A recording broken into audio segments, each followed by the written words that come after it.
And, pero itong person mo, this person is, parang gusto niyang bumawi sa'yo, pero binlock mo itong person mo. No, ganun yung nararamdaman ko. Parang kayo yung nag-block dun sa person nyo. Kasi nga, ayaw nyong bigyan ng second chance itong person. Parang for some of you guys, yun nga yung paniniwala. Strict belief na what's dead is dead. Pag tapos na, ayoko na. Okay? So, medyo matibay yung paniniwala nyo sa ganun mga kapiksi. So, kahit na gusto ng person mo na magpaliwanag sa'yo kasi gusto niya mag-explain.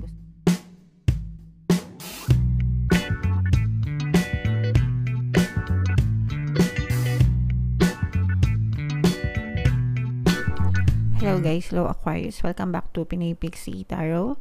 Ang pamagatang episode natin for tonight is feelings reading. Anong nararamdaman niya sa'yo? So, titingnan natin kung anong nararamdaman sa inyo ng inyong partner o specific person. General reading lang guys. Pwede mag-resonate, pwede hindi. Combination ng positive and negative energy mga kapiksi. Pwedeng ma-pick up yung energy nyo, pwedeng ma-pick up yung energy ng person nyo. Roles can be reversed mga kapiksi if hindi kayo naka-resonate dito. Try nyong panoorin yung video dun sa zodiac sign ng person nyo guys, baka nandun yung energy nyo mga kapiksi. So unahin natin tong deck na to guys, tingnan natin kung ano yung energy surrounding your relationship, no? We have death energy here. Meron tayong soulmate energy. And meron din tayong partying energy mga kapiksi. So, ito guys, feeling mo, yung person mo, siya na yung soulmate mo, ganyan. Pwedeng malalim yung connection nyo mga kapiksi. Pero it doesn't mean na pang forever, no? Yung relationship kasi sometimes kahit na soulmates, 'di ba?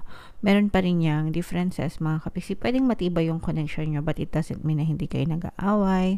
It doesn't mean na hindi kayo pwedeng maghiwalay mga kapiksi. Kasi for some of you, pwedeng soulmate kayo pero parang tapos na yung relationship na to and you're trying to move on guys from this relationship. Yung iba parang hiwalay na kayo nitong person na to.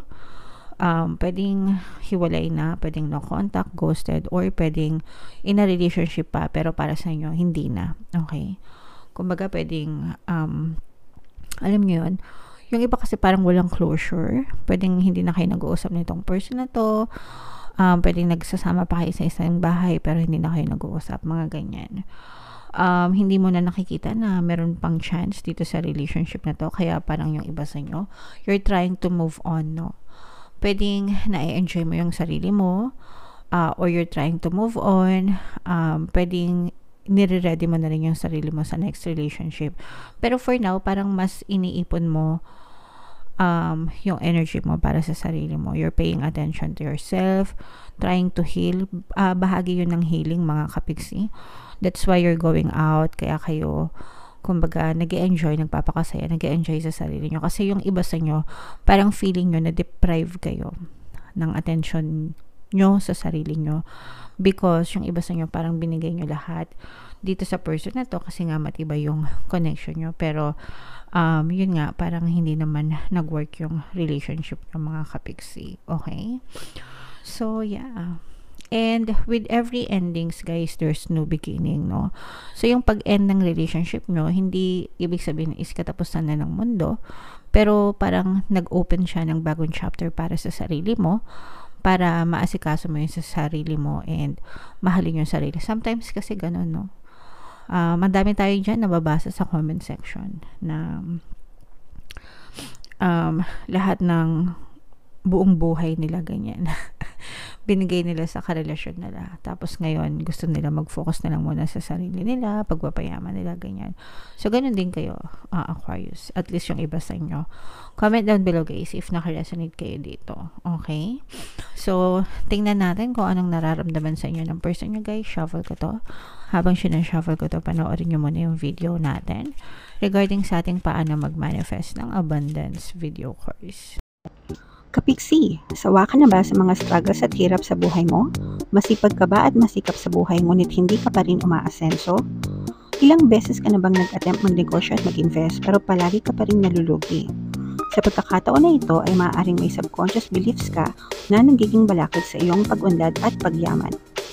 Introducing, paano mag-manifest ng abundance video course. Dito ay matututunan mong ma-overcome ang mga balakid mo para tuluyan ka ng umunlad, umasenso, sumagana, maging matagumpay, successful at maswerte sa iyong kabuhayan, pera, trabaho, negosyo, salapi at kaperahan ng bonggang-bongga.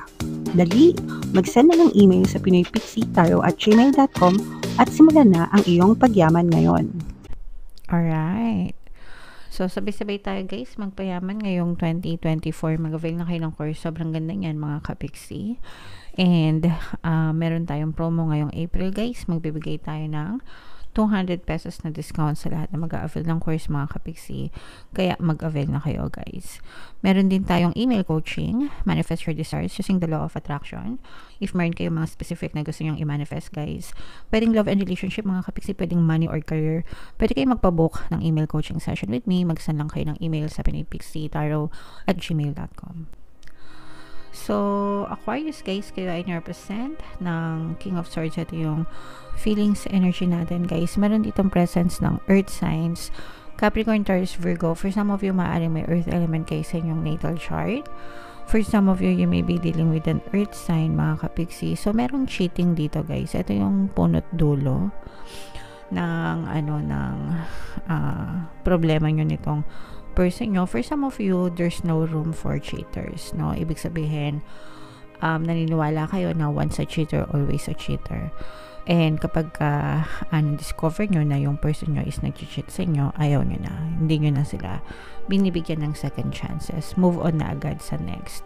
And maganda yun guys because yung value, no? Mataas yung value nyo in terms of respect, in terms of trust, diba? So, tama naman yun guys. Pero meron din kasing iba na even if nag-cheat yung person nila, binibigyan pa nila ng another chance, pagkakataon, para makabawi, ganyan. And okay lang din yun mga kapiksi. So, wala namang problema dun because everything is changeable and malleable naman.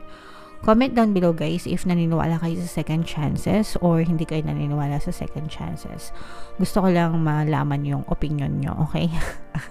Comment down below guys if naniniwala kayo sa second chances or not.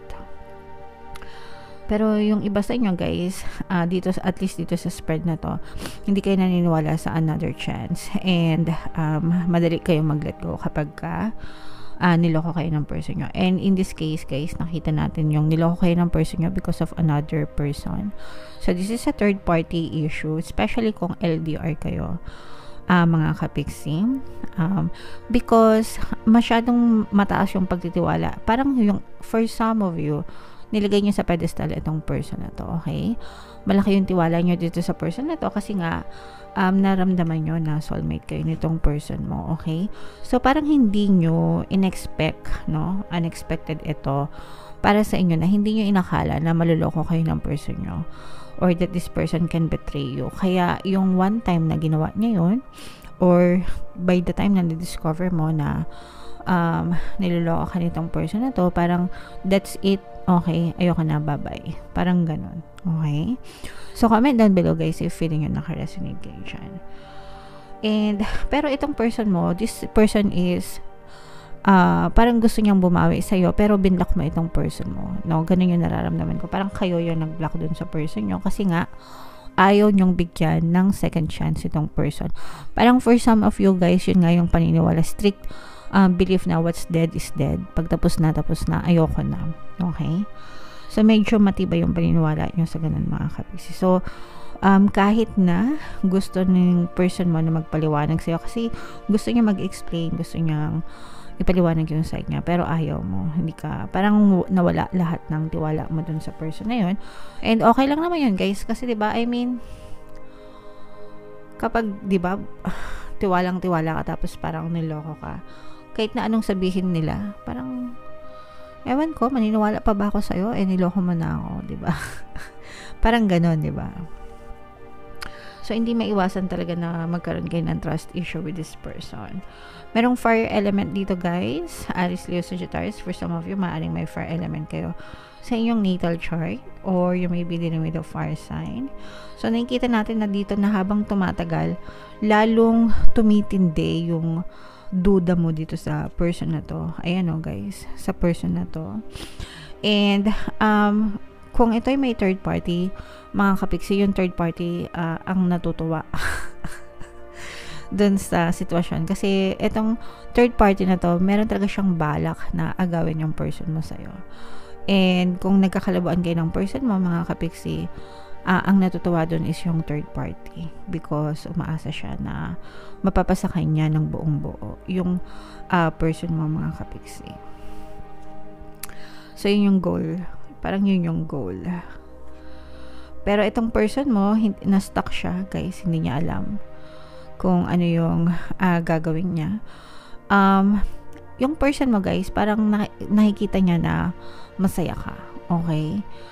And parang sa kanya, parang heartbreaking yun para sa kanya na bakit siya ang saya-saya niya. Diba dapat ako yung masaya kasi ako yung may third party, pero parang hindi siya affected, no?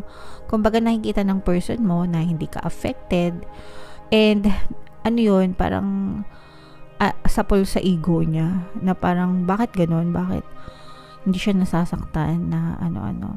Pero siguro parang hindi nyo lang pinapakita na nasasaktan kayo because sabi ko nga, diba, you're trying to heal, you're trying to move on, mga kapiksi. And asa na yun, nagpa-party kayo, lumalabas kayo, you're doing things that you want, mga kapiksi. This is a beginning para sa inyo, pero nako-confuse ang person mo dito sa energy na to na kung bakit. Kasi diba usually kapag nahuhuli may third party, ganyan, drama ang peg, diba, sa loob ng relationship. Nandun yung iyakan, nandun yung awayan, nandun yung sumbatan, ganyan, yung mga usual na nakikita nyo sa drama, mga kapiksi. Pero sa inyo kabaligtaran, no? Parang imbis na mag-iiyak-iyak kayo, ang nakikita ng person mo is yung masayang version mo. So nandun yung sa kanya, nandun yung nalilito siya, nagtatanong siya bakit ganun. So parang nako-confuse siya, tapos tinatanong niya yung sarili niya kung mahal mo ba talaga siya. Pero hindi niya matanggap na kasalanan niya. Parang in denial ang lola niyo, ganyan, na hindi niya matanggap na nawala ka sa kanya. Alright? So, comment down below, guys, if feeling nyo naka-resonate kayo dyan ang haba ng hair nyo, Aquarius. So, shuffle natin to. Tingnan natin yung message na gustong sabihin sa'yo ng person mo. I love you. O, diba? Mahal ka ng person mo. And, ayan na. Ayan, diba kakasabi ko lang, I wonder if you are happy without me. Diba? So, itong person mo, sabi ko sa inyo, guys, parang inaano niya, na parang bakit siya ang saya-saya niya, no? So, ini-stalk ka nitong person mo. Na ngayon na wala na kayo, pero mahal ka pa rin ng person mo. Ito, unsaid words ito, no? Pwedeng, hindi niya ito masabi sa'yo ng harap-harapan. Na-realize niya lang ito nung hiwalay na kayo. Kasi for some of you, hiwalay na. Pwedeng hiwalay na ito, mga kapiksi. Tapos parang nagtataka siya. Actually, nagtataka siya kung bakit masaya ka. Kasi parang ini-stalk ka niya, mga kapiksi. And kapag nagpo-post ka ng mga pictures sa social media, kasi nga nagpa-party ka, labas-labas ka, ganyan, iniisip niya ngayon, bakit masaya ka?